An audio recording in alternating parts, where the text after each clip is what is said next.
সারা বাংলাদেশে যাই ঘটুক মানুষের মধ্যে তেমন প্রতিক্রিয়া ঘটে না। বিশেষ কিছু এলাকা নিয়ে যখন নিউজ হয় স্বাভাবিকভাবে জনগণের চোখ সেদিকে যায়। আর এর মধ্যে বাংলাদেশে ওয়ান অ্যান্ড অনলি অন্যতম একটা রাজনৈতিক আলোচিত এরিয়া গোপালগঞ্জ। বঙ্গবন্ধু শেখ মুজিবুর রহমান থেকে শেখ হাসিনা সবার যেই পিতৃস্থান বা জন্মস্থান সেই গোপালগঞ্জ, যেই গোপালগঞ্জকে বলা হয়ে থাকে আওয়ামী লীগের দুর্গ অথবা আওয়ামী লীগের ঘাঁটি। সেখানে গতকালকে এমন এক ঘটনা ঘটেছে যে এই ঘটনা আসলে কি আওয়ামী লীগের প্ল্যান বি, নাকি আসলে শেখ হাসিনাকে দেওয়া চমক অথবা ওনার জন্য শখ। কারণ কি, বাংলাদেশে একটা রাজনৈতিক কালচার আছে। আপনি জাস্ট 5ই আগস্টের আগে সারা বাংলাদেশের রাজনৈতিক প্রেক্ষাপট যদি একটু চোখ বুঝে কল্পনা করেন, দেখবেন যে সব জায়গায় শুধু আওয়ামী লীগ আর আওয়ামী লীগ, বিএনপি জামাত ওইরকম ভাবে আপনার চোখে পড়তো না, সবাই আওয়ামী লীগ হয়ে গেছিল। এটা একটা কারণ ছিল, সবাই মনে করতো 2041-এর আগে শেখ হাসিনার মৃত্যু ছাড়া আওয়ামী লীগের পতন হবে না, যার কারণে অকারণে ব্যবসা বাণিজ্য রক্ষায় অথবা ওই যে রাজনৈতিক মামলা হামলা এগুলো থেকে বাঁচার জন্য অনেকেই আওয়ামী লীগের ছায়াতলে এসে ঢুকে গিয়েছিল, কিন্তু অন্তরে ছিল অন্যান্য দলের ভালোবাসা। আজকে জনাব তারেক রহমান দেশে আসার পরে social media, main stream media বা চায়ের স্টল থেকে শুরু করে সব জায়গায় যে আলাপ আলোচনা অথবা ওনার পিছনে যে রাষ্ট্রীয় নিরাপত্তা সিস্টেম অথবা মানে সবকিছু মিলিয়ে একটা হাইপ ভাইব, শুধু বাংলাদেশের মানুষ না, আন্তর্জাতিক গণমাধ্যম রয়টার্স থেকে শুরু করে বিবিসি, প্রত্যেকটা দেশেই এটা নিউজ হয়ে গেছে যে আগামী দিনের প্রধানমন্ত্রী হচ্ছে জনাব তারেক রহমান। সো বুঝতেই পারছেন, যেদিকে মেঘ বা বৃষ্টি ওইদিকে ছাতা ধরা যে বাঙালি, তাদের মধ্যে একটা বড় ঘটনা ঘটছে গোপালগঞ্জে। এমনকি গোপালগঞ্জে আওয়ামী লীগের দুর্গ হিসেবে যে কয়েকটা উপজেলা কানেক্টেড, এর মধ্যে একটা হচ্ছে কোটালীপাড়া। গোপালগঞ্জের কোটালীপাড়ার যে উপজেলা আছে, সেই উপজেলায় হঠাৎ করে আওয়ামী লীগ থেকে পদত্যাগ করে বিএনপিতে যোগদান করেছেন আওয়ামী লীগের 17 জন নেতাকর্মী। 17 জন নেতাকর্মীর সংখ্যায় বড় আকার না, কিন্তু জায়গাটা গোপালগঞ্জ। হঠাৎ করে কেন এই বিএনপির মধ্যে তাদের আসা?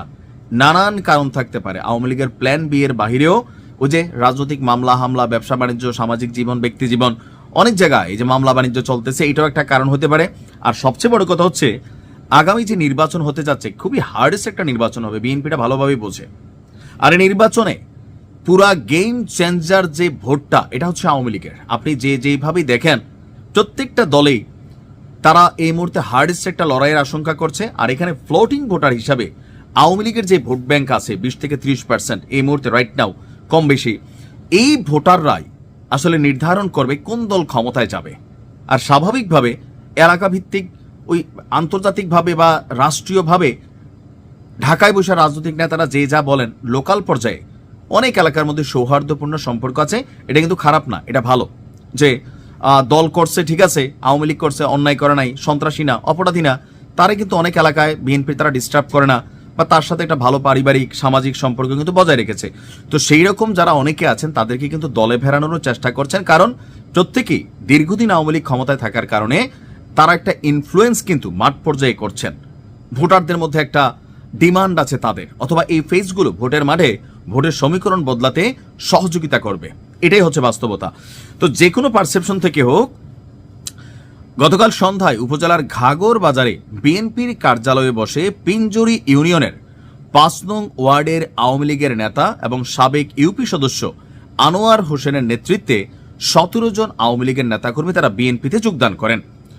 তো কারা কারা যোগদান করছেন এলাকার মানুষ যারা চিনতেও পারেন, আনোয়ার, আবুল কাশেম, রাজীব শেখ, জাহাঙ্গীর শেখ, সদানন্দ বৈদ্য, স্বপন বৈদ্য, শ্রীনাথ বৈদ্য, সুশান্ত বৈদ্য, নীলকণ্ঠ দেউরি, ধলু বৈদ্য, লায়েক শেখ, শাহিন শেখ, জসিম শেখ, রফিক শেখ, রসুল শেখ, খোকন শেখ, হাবি শেখ, মানে 2-3টে গোষ্ঠী। শেখ যেভাবে আছে প্রত্যেকের নামের পিছনে, আর বৈদ্য যেভাবে আছে বোঝা যাচ্ছে তারা হয়তো একটা টিম যারা বিএনপিতে জয়েন করছেন। এই সময় উপজেলা বিএনপির সাধারণ সম্পাদক সেখানে উপস্থিত ছিলেন এবং তাদেরকে উষ্ণ অভিনন্দন জানিয়েছেন। এখন এই অভিনন্দনটা আসলে কি কাজে লাগবে? ভোটের মাঠে বড় কাজে লাগবে। তবে এই ঘটনা যদি আওয়ামী লীগের প্ল্যান বি হয়ে না থাকে, তাহলে তারেক রহমানের দেশে ফেরার পরে এই যে আওয়ামী লীগের ভাঙন বা এই যে আওয়ামী লীগ থেকে বিএনপিতে যোগদানের যেই হিড়িক পড়ে যাবে, সেইটা আওয়ামী লীগের জন্য প্ল্যান বি হইলে হয়তো একটা পরিকল্পনা। আর যদি কোনো প্ল্যান না থাকে, কর্মীরা এইভাবে ঢুকে যায়, তাহলে রাজনীতির মাঠে সামনের দিকে একটু কষ্টকর হবে আওয়ামী লীগ তাদের রাজনীতি করতে। দেখা যাক কি হয়। ভালো থাকুন, আসসালামু আলাইকুম।